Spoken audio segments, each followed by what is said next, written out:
Bonjour. Je voulais d'abord vous souhaiter une bienvenue. J'espère que vous allez bien, malgré la situation de certains, malgré le fait que certains vivent dans des endroits qui sont moins faciles que d'autres. Je voulais vous souhaiter une bienvenue.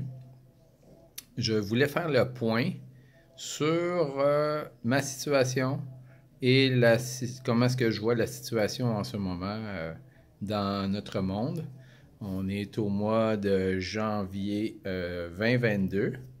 Ça fait maintenant 22, 24, 26, en tout cas, presque 2 ans que la pandémie a été déclarée par l'OMS et que nous sommes sous des mesures dictatoriales plutôt évidentes depuis très longtemps, mais qui, étonnamment, et je suis très étonné, je ne suis pas étonné des mesures dictatoriales parce que, sans prétention, Dieu m'a donné cette conviction dans mon cœur qu'on était pour entrer dans une période de dictature et je ne me suis pas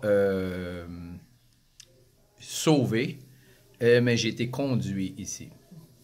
Euh, et je suis, on peut dire, en semi-retraite. Et non, je ne me sens pas coupable d'être ici.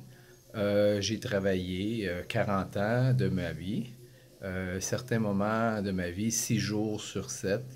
J'ai fait des millions, j'ai perdu des millions, et là, par la grâce de Dieu, j'ai suffisamment pour vivre et pour continuer à faire les œuvres que Dieu m'a mis à cœur, du moins pour un certain temps.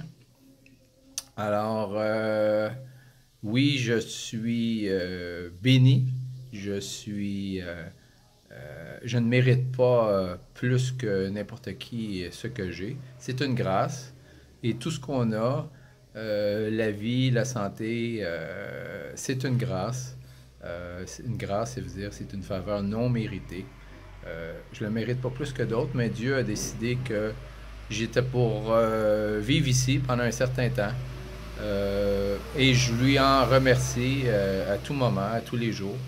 Et donc, c'est ça. Euh, Comme je disais tantôt, je suis pas étonné de ce qui se passe au Québec, entre autres, et dans plusieurs autres endroits dans le monde. Par contre, ce que je suis étonné, c'est la continuité de la complaisance et de l'acceptation d'une grande majorité de la population. Euh, Parce que normalement, une dictature, ça se fait contre le gré de la population. Mais là, ce qu'on voit en ce moment, particulièrement au Québec, c'est encore la majorité qui croit que ce que le gouvernement leur impose est pour leur bien. Et c'est ça qui est le plus étonnant. Et comment loin le gouvernement devra-t-il aller avant que les gens réalisent que c'est une dictature totalitaire, technocratique, que le but de tout ça, c'est de vous implanter une puce, de vous tracer, de vous contrôler, de vous rendre encore plus esclave de ce que vous êtes présentement. Euh, et c'est ça qui est le plus étonnant. Comment ils ont pu enjôler tant de personnes. C'est encore plus étonnant que le nombre de mini-dictateurs qu'il y a en ce moment dans ce monde. Ça aussi, c'est encore euh, un grand étonnement de voir le nombre d'exécuteurs de cette dictature. Les milliers de petits dictateurs qu'il y a dans ce monde, les 10 ou 12 premiers ministres des provinces du Canada, le premier ministre du Canada, la moitié des États aux États-Unis. Semble-t-il que 17 États américains ne suivent pas les mesures sanitaires dictatoriales. Donc, 17 gouverneurs ne suivent pas, entre autres le Texas et la Floride. Mais 17 sur 52, ça veut dire qu'il y en a 38 et plus qui suivent quand même. Et bien entendu, la France, l'Australie, la Nouvelle-Zélande. J'ai rencontré quelqu'un ici de la Nouvelle-Zélande et il est doublement ou triplement vacciné et il ne peut même pas entrer dans son pays. Ils ont fermé le pays. Ni entrer, ni sortir. Et il est vacciné. Alors, pour vous dire comment que l'agenda avance et que, encore, ce qui est le plus étonnant, c'est le nombre de personnes qui ne le voient pas. Alors, ce qui m'amène à mon prochain sujet, c'est l'aveuglement spirituel. Vous savez, on est tous... on vit dans un monde où le monde spirituel est autour de nous. Et on est sous une influence quelconque. Et selon l'influence par laquelle nous sommes, nous conduisons et nous croyons et nous agissons de telle et telle façon. Et je voulais vous démontrer ça. J'ai eu un flash ce matin, quelque chose que j'ai réalisé il y a plusieurs années. J'ai dit, je vais le partager avec mes amis sur un petit vidéo. C'est le fait qu'il y a des esprits qui contrôlent, qui dirigent, qui influencent, qui mènent, qui guident les pays. Et je m'explique. Il y a des esprits démoniaques, si vous voulez, qui contrôlent les pays. Et ça date pas d'hier. Ça date de milliers d'années. Je vais vous partager un passage dans Daniel tantôt. Si vous voulez, vous pouvez l'ouvrir déjà tout de suite. C'est dans Daniel 10. Et bon, mais avant de lire le passage, rappelez-vous d'une chose. Quand Jésus a été conduit dans le désert, une des tentations de Satan a été de lui montrer tous les royaumes de ce monde. Alors, Satan a élevé Jésus pendant qu'il était dans le désert. Jésus, l'homme physique qu'il était quand il était sur terre, il l'a élevé sur une très haute montagne et il lui a montré tous les royaumes du monde. Tous les royaumes du monde. Et il lui a dit, si tu te prosternes et m'adores, je te donne tous ces royaumes, car ils m'ont été donnés. Satan a dit, ces royaumes m'ont été donnés. Alors déjà, on avait une révélation là que les royaumes du monde, les gouvernements, les pays, sont sous le contrôle de Satan. Et oui, le Seigneur, la parole nous dit d'être soumis aux autorités. Mais cette soumission, c'est parce que on ne peut pas lutter contre cette domination. Voyez-vous, on doit s'y faire dans un sens. On doit s'y faire. On ne peut pas arrêter un train. Vous savez, le train, quand même qu'on s'installe 10 000 personnes en face d'un train, si le train passe, le train va nous écraser. Et de cette façon-là, on ne peut pas arrêter les forces du mal. Alors, et pour garder la paix, pour ne pas créer la guerre, si on veut, le massacre, OK? La Bible nous enseigne de nous soumettre aux autorités. Mais ceci dit, la Bible ne nous dit pas d'approuver ce que les autorités font. Voyez-vous, il y a une distinction entre se soumettre aux lois et d'approuver les lois. Parce que, encore une fois, si on regarde les Écritures et si on regarde dans le monde, on se rend bien compte que les autorités au pouvoir ne sont pas des agents de Dieu. La persécution des chrétiens, l'emprisonnement dans multiples pays par les autorités, les gouvernements en place, nous prouve que ce ne sont pas des agents de Dieu qui sont en charge. Et ceux qui sont à la tête de cette pandémie ne sont certainement pas non plus des agents de Dieu. Et il faut savoir distinguer, excusez, distinguer entre la soumission et ce qui va contre nos principes de base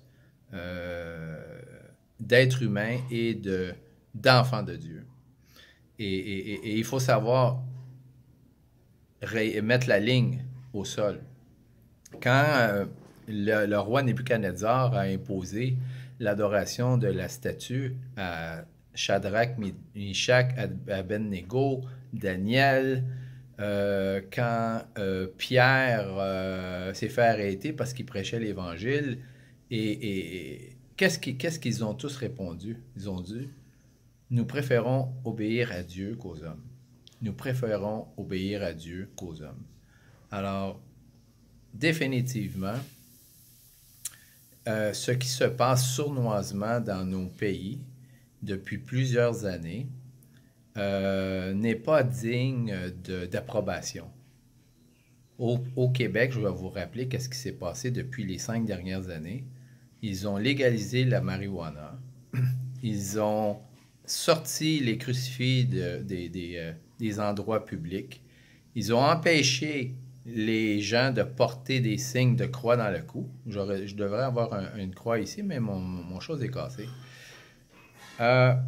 Ils ont introduit les lois pour, comment est-ce qu'on appelle ça, là, pour tuer l'euthanasie. Ils ont introduit les lois pour l'euthanasie. Ils veulent retirer les principes de droit parental. Et là, ils obligent la vaccination pour tous. Une vaccination qui est inefficace et même nuisible parce que les rapports sortent de plus en plus qu'il y a plus de victimes de la vaccination que de la COVID en tant que telle. Et là, ils veulent blâmer tout sur les nouveaux variants, etc. Alors, donc, nous sommes, pour revenir à mon sujet principal, en guerre. Une guerre spirituelle. Et je voulais vous lire un passage dans Daniel, OK? qui nous montre qu'il y a des esprits qui dirigent les pays.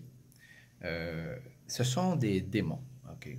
Je vais vous lire à partir de le verset 11. Daniel 10, verset 11. Puis il me dit, Daniel, homme bien-aimé, sois attentif. Ici, le contexte est le suivant. Il y a un être lumineux, un ange grandiose, qui a apparu à Daniel pendant une vision. Daniel est entouré d'hommes. Ici, on le voit au verset 4. Et Daniel était le seul à voir cet être lumineux-là extraordinaire. Je peux vous le décrire un petit peu. Je levais les yeux, je regardais. Voici, il y avait un homme vêtu de fin lin, ayant sur ses reins une ceinture d'or d'ophase. Son corps était comme de cristalline. Son visage brillait comme l'éclair. Ses yeux étaient comme des flammes de feu. Ses bras et ses pieds ressemblaient à de l'airain poli. Et le son de sa voix était comme le bruit d'une multitude. Ça ressemble étrangement à Jésus dans Apocalypse 1. Ça ressemble étrangement à Jésus lui-même dans Apocalypse 1. Moi, Daniel, je vis seul la vision, et les hommes qui étaient avec moi ne la virent point, mais ils furent saisis d'une grande frayeur et ils prirent la fuite pour se cacher. Alors, Daniel était le seul ici à voir la vision, mais les hommes qui étaient là sentirent la présence incroyable de Dieu et ils prirent la fuite. Ils prirent la fuite, ils se sauvèrent parce qu'ils ne pouvaient résister à la présence de Dieu. Et c'est pourquoi on ne voit pas le monde spirituel, parce que la plupart d'entre nous n'avons pas la capacité de voir le monde spirituel, voyez-vous. Le monde spirituel est là, il est autour de nous, OK? Quand Jésus a dit à ses disciples, le royaume des cieux est au milieu de nous. Le royaume des cieux est au milieu de nous. Alors, il est là, sauf qu'on ne le voit pas. Il n'est pas physique, c'est une autre dimension. Et là, la personne ici qui parle à Daniel dit, « Puis il me dit, Daniel, homme bien-aimé, sois attentif aux paroles que je vais te dire et tiens-toi debout à la place où tu es. Écoute-moi bien, car je suis maintenant envoyé vers toi. Lorsqu'il m'eurent ainsi parlé, je me tiens debout en tremblant. Et il me dit, Daniel, ne crains rien, car dès le premier jour où tu as eu le cœur de comprendre et de t'humilier devant ton Dieu, tes paroles ont été entendues, et c'est à cause de tes paroles que je viens. Le chef du royaume de Perse, OK, c'est ici la clé que je voulais vous mentionner. Le chef du royaume de Perse m'a résisté 21 jours. Mais voici, Michaël, l'un des principaux chefs, est venu à mon secours, et je suis demeuré là auprès des rois de Perse. Je viens maintenant pour te faire connaître ce qui doit arriver à ton peuple dans la suite des temps, car la vision concerne encore ces temps-là. Voyez-vous, ici, on a une description de quelqu'un qui est le chef de Perse. Perse était un pays, l'Iran d'aujourd'hui. OK? Et Babylone, où Daniel était, est aujourd'hui l'Iran. Parce que les Iraniens ce sont des Perses.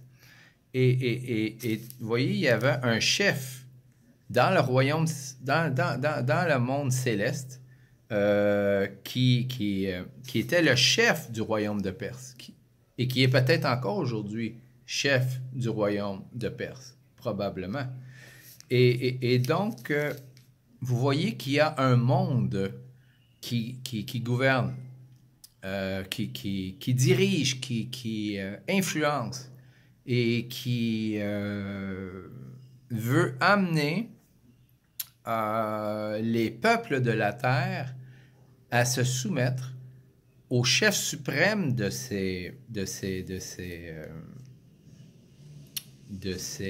esprits-là. Le chef suprême est Satan. Et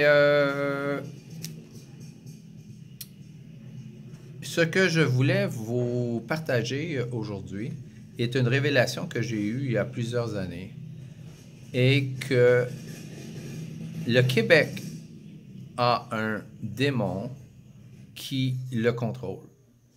Un démon extrêmement puissant, qui dirige, qui contrôle, qui domine le peuple québécois. C'est un démon particulier, et je vais vous dire quelque chose qui va peut-être vous étonner, et son nom, c'est Québec. Le démon de Québec est Québec. Et c'est un démon qui, comme je vous dis, est très, très, très, très puissant, parce que sa puissance est telle qu'il garde la très grande majorité des habitants dans la peur, dans l'ignorance, loin de Dieu, loin de Jésus-Christ, loin du salut. Et il domine comme ça depuis, je ne sais pas combien de temps, depuis très longtemps. Depuis très longtemps, mais il a un pouvoir particulier sur le peuple québécois. Et c'est un démon très puissant. Très, très, très puissant. Et si vous êtes des enfants de Dieu, il faut absolument vous dégager de toutes les griffes de ce démon, de vous détacher de l'influence que ce démon a sur la culture, la mentalité, le peuple du Québec. Voyez là la particularité du peuple québécois, sa culture de blasphème, sa culture irrévérente, cette culture antéchrist, cette culture pro-démon. T'es un bon diable, t'es un petit Christ, voyez-vous, tout ça, là, ça vient de l'influence de ce démon qui a transformé la société comme ça, à se révolter contre le Dieu très haut. Et c'est ça le but. Le but, c'est d'éloigner les gens du Dieu très haut. Le bon Dieu, voyez-vous, qui a été traîné dans la poussière par des faux prophètes, par des faux prêtres, des gens qui ont abusé de leur puissance, de leur pouvoir, de leur position, qui ont abusé des enfants, qui ont abusé des adultes, et cette tradition perdure d'abus du peuple. Alors, c'est ce que je voulais vous partager aujourd'hui. En passant, c'est ça, je ne sais pas si j'ai mentionné au début que Dieu me conduit ici. Et j'aimerais ça vous recommander un bon livre aussi, si ça vous tente, si vous avez le temps de mettre la main là-dessus. Ça s'appelle Les gens les plus heureux au monde. C'est écrit par ceux qui ont débuté le ministère des hommes du plein évangile. Ça parle de la persécution des Turcs sur le peuple arménien au début du siècle, en 1910, je pense. Très, très inspirant. Vous allez voir comment Dieu peut aussi diriger et sauvegarder une partie de ses enfants. Alors, sur ce, soyez bénis. Je vous aime. Je m'ennuie de beaucoup d'entre vous. Et j'espère qu'on se reverra très, très, très bientôt. Que Dieu vous bénisse.